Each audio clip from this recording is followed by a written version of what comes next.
সড়ক শৃঙ্খলা ফেরাতে আজ থেকে ডিএমপির পক্ষকাল ব্যাপী বিশেষ কর্মসূচি শুরু হচ্ছে। এই বিষয়ে আরো জানবো আমাদের সহকর্মী শাকিল হাসানের কাছ থেকে। শাকিল, ডিএমপির এই যে পক্ষকাল ব্যাপী কর্মসূচি, এটি আসলে কি কি এই কর্মসূচিতে থাকছে, কোন কোন বিষয়গুলো, এবং এ নিয়ে পথচারী সড়ক ব্যবহারকারীদের প্রতিক্রিয়াও জানতে চাইছি।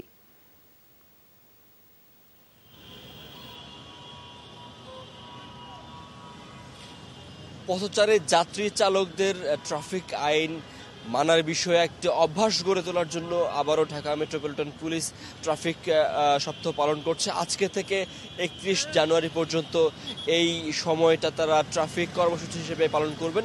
এবং আপনি দেখতে পাচ্ছেন যে রাজধানীর সবচেয়ে ব্যস্ততম বাংলা মোটর মোড়ে পুলিশ সদস্যরা দায়িত্ব পালন করছেন। বেশ কিছু নারী পুলিশ সদস্যরা রয়েছেন।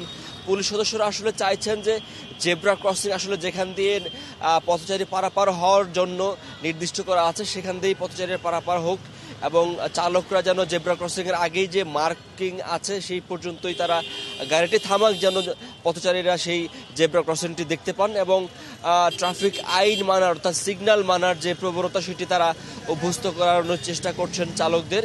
তবে আসলে বাস্তবতা যেটি সেটি কিন্তু একটুই খুব নির্মম বলা চলে। সেটি হচ্ছে যে পথচারী চালক বা আসলে যাত্রী কেউই আসলে তেমন ট্রাফিক আইন মানার বিষয়ে উৎসাহী নন।